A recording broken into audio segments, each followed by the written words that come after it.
Warning, IPB peringatkan Kapolri adanya serangan balasan geng mafia Polri pasca Irjen Ferdy Sambo jadi tersangka pembunuhan Brigadir J. Dan 31 orang yang sukarela terjun ke jurang ini adalah mafia. Karena apa? Mafia kan kerjanya adalah bergerak dalam dunia kejahatan, ya. Yang mereka lakukan kan jahat, ya.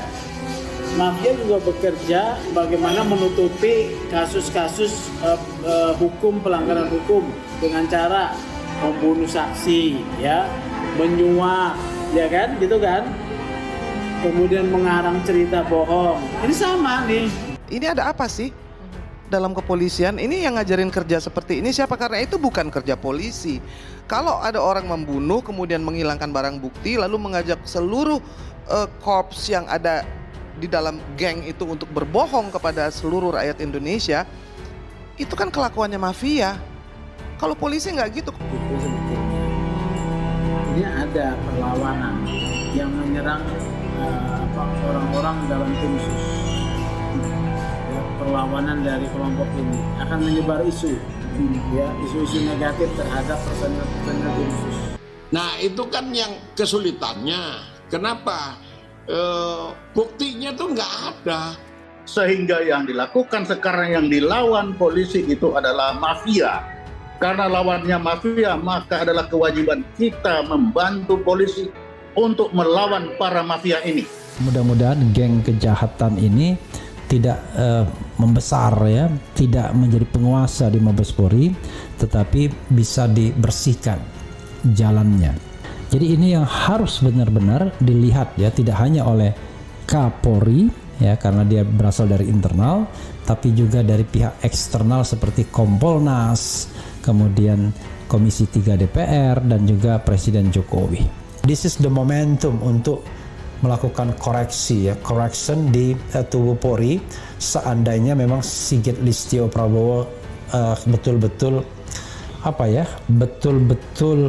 komit untuk memperbaiki institusi kepolisian. 31 anggota sukarela masuk jurang jadi bukti. Ketua Indonesia Police Watch Sugeng Teguh Santoso menyebut kasus Brigadir J merupakan special case. Ia pun mengingatkan kepada Kapolri Jenderal Listio Sigit Prabowo bahwa terdapat beberapa geng mafia di tubuh Polri. Mengutip berita jakarta.poskota.co.id, bukan sekedar bualan. Teguh Santoso pun membeberkan banyaknya perwira polisi yang terlibat kasus kematian Brigadir J. Tak sampai di sana, Teguh juga menyebut kasus kematian Brigadir J juga dilatar belakangi kasus perselingkuhan 4 pihak. Ia pun menjelaskan memang sudah jadi hal yang biasa untuk mengorbankan anak buahnya. Kebusukan perwira lain terbongkar, daftar anak buah Ferdy Sambo langgar etik di kasus Brigadir J. Skenario kebohongan menutupi penyebab kematian Brigadir Yosua atau Brigadir J akhirnya terbongkar. Pelakunya selain Irjen Ferdy Sambo sejumlah oknum polisi terlibat, di antaranya Jenderal Bintang 1. Bagaimana nasib mereka? Anggota Polri yang diduga melanggar etik dalam penanganan kasus pembunuhan terhadap Brigadir Yosua Huta Barat alias Brigadir J kembali bertambah. Kali ini giliran 4 perwira menengah di Polda Metro Jaya yang ditahan di Provos Mabes Polri. Kadif Humas Polri Irjen Dedi Prasetyo menyampaikan bahwa keempat paman tersebut ditahan berdasarkan gelar perkara yang dilakukan oleh tim khusus. Mereka diduga telah melanggar kode etik dalam penanganan kasus tersebut. Dengan begitu, kata Dedi, anggota Polri yang ditahan karena melanggar etik dalam penanganan kasus Brigadir J kembali bertambah. Total ada 16 orang yang telah ditahan di tempat khusus di Makobrimob Polri ataupun Provos Mabes Polri. Diberitakan sebelumnya sebanyak 11 anggota Polri ditahan di tempat khusus buntut kasus Brigadir Yosua Huta Barat alias Brigadir J. Adapun 3 orang diantaranya merupakan perwira tinggi Polri. Demikian disampaikan Inspektorat Pengawasan Hukum Polri Komjen Pol Agung Budi Marioto. Hal itu berdasarkan hasil penyidikan yang dilakukan tim khusus Kapolri. Dijelaskan Agung, sejatinya tim khusus memeriksa 56 personil polisi terkait penanganan kasus Brigadir J. Adapun 31 orang diantaranya diduga melanggar kode etik profesi Polri. Ia menuturkan bahwa personil Polri yang paling banyak diperiksa berasal dari Propam Polri, yaitu 21 orang. Sementara itu, sisanya berasal dari Bareskrim hingga Polda Metro Jaya.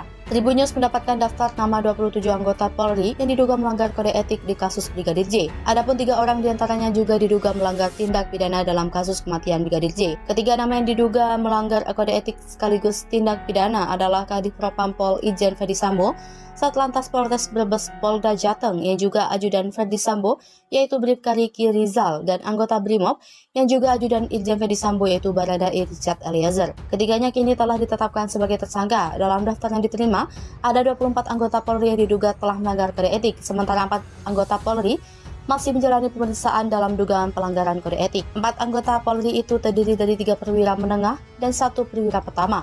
Dengan begitu, total anggota Polri yang diduga melanggar kode etik berjumlah 31 orang. Berikut daftar anggota Polri yang diduga telah melanggar kode etik sebagai berikut. 1. Brigjen Hendra Kurniawan selaku Karopaminal Divisi Propam Polri.